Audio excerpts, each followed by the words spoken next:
Hello my dear students, welcome to my YouTube channel Seema Hindi hub. Seema Hindi hub एक बार फिर से आप सभी का तहे दिल से हार्दिक स्वागत करता है। डियर स्टूडेंट्स, हम लोगों ने सूरदास पद की एक्सप्लेनेशन और उसके एमसीक्यूज बहुत अच्छे से किए हैं। अगर आपने एक्सप्लेनेशन को अच्छे से किया है तो इसके जो है आपके क्वेश्चन आंसर करने जो है हमारे लिए बहुत ज्यादा इजी हो जाते हैं। तो अब चैप्टर की एक्सरसाइज के जो क्वेश्चन आंसर है बहुत ही इजी तरीके से, बहुत ही इजी लैंग्वेज में आपको मैं करवाने वाली हूँ, जिससे आपको ये लैंग्वेज पढ़कर ये लेसन बहुत ज्यादा इजी लगने वाला है। अगर आप इन क्वेश्चंस को अच्छे से लर्न करते हैं तो मेरा दावा है कि आप एग्जामिनेशन में, हिंदी की एग्जामिनेशन में, बोर्ड एग्जामिनेशन में आप पूरे के पूरे अंक, मार्क्स प्राप्त कर पाएंगे। तो चलिए बिना किसी देरी के वीडियो की शुरुआत करते हैं।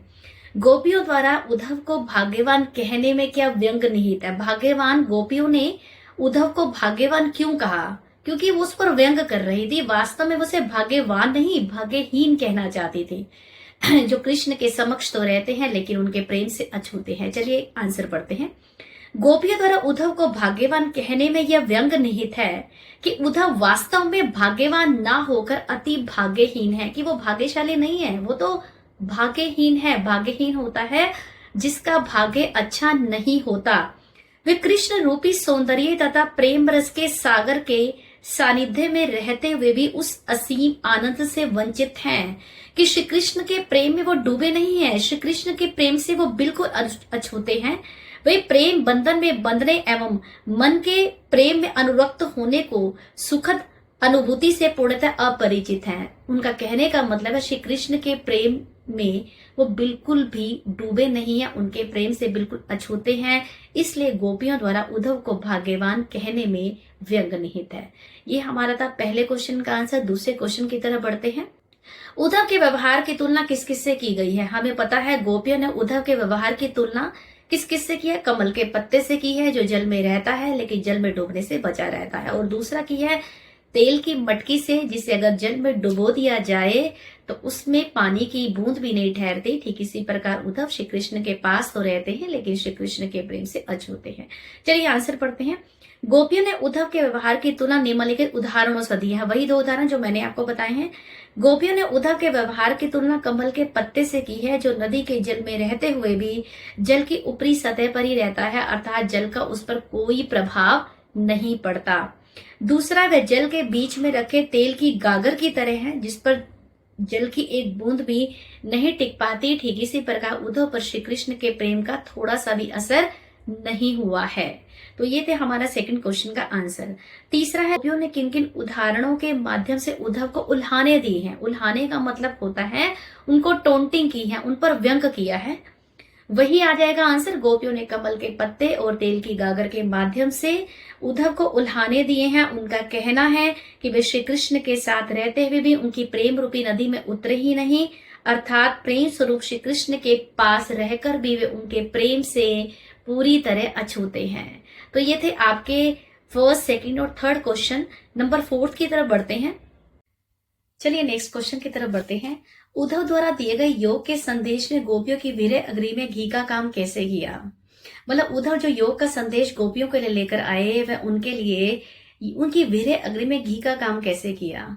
मतलब उनकी वीर्य की ज्वाला को उन्होंने कैसे ज्यादा बढ़ा दिया? तो चलिए पढ़ते हैं। गोपियां श्री कृष्ण की आशा में दिन गिन रही थी। वे अपने तन और मन की पीड़ा को चुपचाप सहती चली जा रही थी। श्री कृष्ण को आना भी था, लेकिन उन्होंने योग का संदेश देने के लिए उद्धव को भेज दिया। और योग का संदेश गोपियों को कैसा लगा? कड़वी ककड़ी के समान लगा। योग का संदेश देने के लिए जब उद्धव को भेजा तो उद्धव ने गोपियों को, जब उद्धव ने श्री कृष्ण को भूल जाने और योग साधना करने का उपदेश देना प्रारंभ किया, तब गोपियों की वीर्य वेदना और भी बढ़ गई। मतलब जब श्री कृष्ण ने यह संदेश भिजवाया कि गोपियों को योग साधना की सबसे ज्यादा जरूरत है, तो गोपियां वीर्य की आग में और भी ज्यादा जलने लगी। नेक्स्ट क्वेश्चन की तरफ बढ़ते हैं। मर्यादा न लही के माध्यम से कौन सी मर्यादा न रहने की बात की जा रही है? प्रेम की मर्यादा। गोपियां कृष्ण से कहती है कि उन्होंने प्रेम की मर्यादा का पालन नहीं किया। प्रेम के बदले तो प्रेम दिया जाता है, लेकिन श्री कृष्ण ने प्रेम के बदले हमें प्रेम नहीं दिया। तो चलिए आंसर पढ़ते हैं। मर्यादा न लही के माध्यम से प्रेम की मर्यादा न रहने की बात की जा रही है। श्री कृष्ण के मथुरा चले जाने पर गोपियां उनके वियोग में बराबर जल रही थी। श्री कृष्ण के आने पर उनकी वीर्य वेदना मिट सकती थी, लेकिन श्री कृष्ण ने स्वयं न आकर उद्धव को संदेश दे दिया और गोपियां श्री कृष्ण का प्रेम भूलकर योग साधना में लग जाए। और जब गोपियों को ये समाचार मिला तो वह विरह की आग में जलने लगी और श्री कृष्ण ने गोपियों के प्रेम रस के उत्तर में योग की शुष्क धारा भेज दी। इस प्रकार श्री कृष्ण ने प्रेम की मर्यादा नहीं रखी, वापस आने का वचन देकर भी वे गोपियों से मिलने नहीं आए। तो इस तरह श्री कृष्ण ने प्रेम की मर्यादा नहीं रखी, जिसके कारण गोपियां विरह की आग में जलने लगी। नेक्स्ट क्वेश्चन की तरफ बढ़ते हैं। कृष्ण के प्रति अपने प्रेम को गोपियों ने किस प्रकार प्रतिपादित किया है, अभिव्यक्त किया है? गोपियों ने श्री कृष्ण के प्रति अपने प्रेम को हारिल पक्षी के माध्यम से स्पष्ट किया है। जिस प्रकार हारिल पक्षी जो होता है लकड़ी का सहारा लेकर आसमान में उड़ता रहता है और लकड़ी को अपना आधार मानता है, अपना सहारा मानता है, उसी तरह गोपियों ने भी श्री कृष्ण को अपना सहारा माना हुआ है। और जिस तरह चींटियां गुड़ से लिपटी होती हैं, उसी तरह गोपियां भी श्री कृष्ण के प्रेम में पूरी तरह लिपटी हुई हैं। तो देखिए यही लिखा है, गोपियों ने श्री कृष्ण के प्रति अपने प्रेम को हारिल पक्षी के माध्यम से प्रकट किया है। वे अपने को हारिल पक्षी व श्री कृष्ण को लकड़ी की भांति बताती हैं। जिस प्रकार हारिल पक्षी अपने पंजे में लकड़ी को रखता है, उसी प्रकार गोपियों ने भी मन, वचन और कर्म से श्री कृष्ण को अपने मन में पूरी तरह बसा रखा है। वे सोते हुए जागते हुए दिन रात काना काना जपती रहती हैं। इस प्रकार गोपियों ने अपनी तुलना उन चींटियों के साथ की है जो गुड़ से पूरी तरह लिपटी होती हैं। तो इस तरह गोपियों ने अपने प्रेम को, श्री कृष्ण के प्रति प्रेम को प्रकट किया है। नेक्स्ट क्वेश्चन है, गोपियों ने उद्धव से योग की शिक्षा कैसे लोगों को देने की बात की है? गोपियों ने उद्धव से योग की शिक्षा ऐसे लोगों को देने की बात कही है जिनका मन चंचल होता है, जिनका मन स्थिर नहीं होता, जिनका मन भटकता रहता है। लेकिन गोपियां कहती हैं उनका मन तो श्री कृष्ण के प्रेम में लगा हुआ है। तो चलिए आंसर पढ़ते हैं। गोपियों ने उद्धव से योग की शिक्षा ऐसे लोगों को देने की बात कही है जिनका मन चंचल होता है और इधर उधर भटकता रहता है। उद्धव अपने योग के संदेश में मन की एकाग्रता का उपदेश देते हैं कि मन को एकाग्र करने की जरूरत है, एक ही स्थान पर स्थिर करने की जरूरत है। परंतु गोपियों का मन तो श्री कृष्ण के प्रेम में पहले से ही एकाग्र है। इस प्रकार योग साधना का उपदेश उनके लिए निरर्थक है, बिना किसी अर्थ के है। योग की आवश्यकता तो उन्हें होती है जिनका मन स्थिर नहीं हो पाता। इसलिए गोपियां चंचल मन वाले लोगों को योग का संदेश देने की बात कहती हैं। हमारा नेक्स्ट क्वेश्चन है, प्रस्तुत पदों के आधार पर गोपियों का योग साधना के प्रति दृष्टिकोण स्पष्ट कीजिए। गोपियां कहती हैं कि योग की जरूरत तो उन लोगों को होती है जिनका मन चंचल होता है, लेकिन उनका मन तो श्री कृष्ण के प्रेम में वैसे ही लगा हुआ है, तो उन्हें योग साधना की जरूरत नहीं है और उन्हें ये योग संदेश कड़वी ककड़ी के समान भी लगता है। और वो कहती हैं ये तो एक ऐसा रोग है जिसके बारे में ना तो उन्होंने कभी सुना है और ना ही कभी देखा है। तो चलिए आंसर की तरफ देखते हैं। प्रस्तुत पदों में योग साधना के ज्ञान को निरर्थक बताया गया है, मतलब उसका कोई अर्थ नहीं है। यह ज्ञान गोपियों के अनुसार अव्यवहारिक और अनुपयुक्त है। उनके अनुसार यह ज्ञान उनके लिए कड़वी ककड़ी के समान है, जिसे निगलना बड़ा ही मुश्किल है। वे कहती हैं ये तो एक ऐसा रोग है जिसके बारे में ना तो उन्होंने कभी सुना है ना कहीं कभी देखा है, इसलिए उन्हें इस ज्ञान की जरूरत नहीं है। उन्हें योग का आश्रय तभी लेना पड़ेगा जब उनका चित्त एकाग्र नहीं होगा, लेकिन उनका चित्त तो एकाग्र है क्योंकि वो श्री कृष्ण के प्रेम में लगातार लगा हुआ है। उनके अनुसार श्री कृष्ण के प्रति एकाग्र भाव से भक्ति करने वाले को, जो एकाग्र मन से श्री कृष्ण की भक्ति करता है, उसको कभी भी योग की जरूरत नहीं होती। नेक्स्ट क्वेश्चन है, गोपियों के अनुसार राजा का धर्म क्या होना चाहिए? गोपियों के अनुसार राजा का धर्म उनकी प्रजा की हर तरीके से रक्षा करना तथा नीति से राजधर्म का पालन करना होता है। एक राजा तभी सच्चा राजा कहलाता है जब वह अनीति का साथ ना देकर नीति का साथ देता है, मीन्स न्याय के साथ चलता है, तभी वो सच्चा राजा माना जाता है। गोपियों को कृष्ण में ऐसे कौन से परिवर्तन दिखाई दिए जिसके कारण वे अपना मन वापस लेने की बात कहती हैं? जब श्री कृष्ण गोपियों को छोड़कर मथुरा चले गए थे, उन्होंने जब योग का संदेश उनके पास भेजा, तब उनको लगा कि श्री कृष्ण बदल गए हैं। देखिए क्या लिखा है, गोपियों को लगता है कि श्री कृष्ण राजनीति सीख ली है, उनकी बुद्धि पहले से ज्यादा बढ़ गई है। पहले वे प्रेम का बदला प्रेम से देते थे, लेकिन अब वे प्रेम की मर्यादा भूलकर योग का संदेश देने लगे हैं। कृष्ण पहले दूसरों के कल्याण के लिए समर्पित रहते थे, लेकिन अब अपना ही भला देख रहे हैं।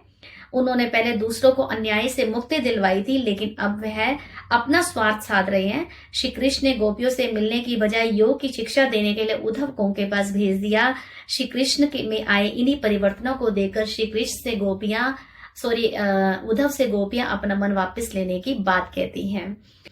गोपियों ने अपने वाक चातुर्य के आधार पर ज्ञानी उद्धव को परास्त कर दिया। उनके वाक चातुर्य की विशेषताएं क्या, मतलब उन्होंने अपनी वाणी की चतुराई से कैसे उद्धव को पराजित कर दिया। पहला, तानों द्वारा। गोपियां उद्धव को अपने तानों के द्वारा चुप करवा देती हैं। उद्धव के पास उसका कोई जवाब नहीं होता। वे श्री कृष्ण तक की उपलम्ब दे डालती हैं। उदाहरण के लिए कहती है, ई कति चतुर होते पहले ही अब गुरु ग्रंथ पढ़ाए, बड़ी बुद्धि जानी जो उनकी योग संदेश पढ़ाए, कि उनकी बुद्धि ज्यादा बढ़ गई है जो हमें योग का संदेश पढ़ा रहे हैं। सेकंड, तर्क क्षमता। गोपियों ने अपनी बात तर्कपूर्ण ढंग से कही है। वे स्थान स्थान पर उद्धव को निरुत्तर कर देती है, मीन्स उसको चुप करवा देती हैं। और क्या कहती हैं, सुनत जोग लागत है ऐसो जो करुए ककड़ी, सोतो ब्याधि हमको ले आए देखी सुनी ना करी, यह तो सूरती नहीं ले सोपो जिनका मन चक्री। कि सूरदास जी कहते हैं, गोपियां कहती हैं, योग का संदेश तो उन लोगों को जाकर दो जिन्हें योग की जरूरत है। व्यंग्यात्मकता। गोपियों में व्यंग करने की अद्भुत क्षमता है। वे अपने व्यंग बाणों द्वारा उद्धव को घायल कर देती हैं। लास्ट है तीखे प्रहारों द्वारा। गोपियों ने तीखे प्रहारों द्वारा भी उद्धव को उल्हाने दिए हैं। चलिए नेक्स्ट क्वेश्चन की तरफ बढ़ते हैं। संकलित पदों को ध्यान में रखते हुए सूर के भ्रमर गीत की विशेषताएं लिखे। आप देखो, सूरदास के जो 4 पद हैं वो भ्रमर गीत से लिए गए हैं। उसमें व्यंजना शब्द शक्ति का प्रयोग हुआ है, ब्रज भाषा का उन्होंने इस्तेमाल किया है। और हम देखते हैं इन्होंने क्या दिया है। सूरदास मधुर तथा कोमल भावनाओं का मार्मिक चित्र करने वाले महाकवि हैं। सूर के भ्रमर गीत में उनकी अनुभूति और शिल्प दोनों का ही संयोग हुआ है। उनकी विशेषता इस प्रकार है। भाव पक्ष। पहले लिखा, भ्रमर गीत एक गीति काव्य है। इस भ्रमर गीत में गोपियों ने भोरों को माध्यम बनाकर ज्ञान पर भक्ति की श्रेष्ठता का प्रतिपादन किया है।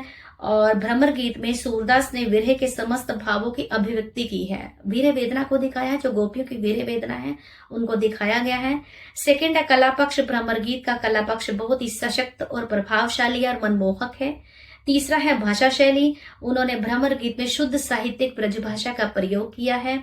नेक्स्ट है अलंकार। सूरदास ने भ्रमर गीत में अनुप्रास, उपमा, दृष्टांत, रूपक, विभावना, अतिशयोक्ति अलंकारों का प्रयोग किया है। छंद। भ्रमर गीत की रचना पद छंद में हुई है। इनके पद स्वयं में स्वतंत्र भी हैं और परस्पर संबंधित भी हैं। संगीतात्मकता क्या होता है, सूरदास कवि होने के साथ सुप्रसिद्ध गायक भी थे। यही कारण है भ्रमर गीत में भी संगीतात्मकता का गुण सहज ही देखने को मिलता है। तो डियर स्टूडेंट्स, ये थे मेरे क्वेश्चन आंसर। इसका पीडीएफ अगर आप चाहते हैं तो कमेंट बॉक्स में मुझसे आप इसका पीडीएफ ले सकते हैं। ज्यादा आपको क्वेश्चन आंसर नहीं लिखना होता। आप जो भी लेसन को लर्न करते हैं, आपको उस लेसन का नाम, कविता का नाम और कवि का नाम आपको जरूर याद रखना है। 3-4 पॉइंट्स होते हैं, कौन सी भाषा का प्रयोग किया है और इनके कवि कौन है और लेसन का नाम। और अगर आप चैप्टर को, क्वेश्चंस को आपने क्रैमिंग नहीं करने, एक बार ध्यान से पढ़ना है। अगर आप इसको ध्यान से पढ़ेंगे तो आपको इजीली आपके माइंड में बैठ जाएंगे। तो आपको क्रैमिंग नहीं करनी है, रट्टा नहीं लगाना है। आप कमेंट बॉक्स में मुझसे पीडीएफ मंगवा सकते हैं। आप कमेंट करके मुझे बताइए कि आपको जिस भी क्वेश्चन में प्रॉब्लम लग रहा है, मैं वो आपको दोबारा बताने वाली हूँ। तो चलिए अब आपसे विदा लेती हूँ। अब मिलते हैं आपसे अपने अगले वीडियो में।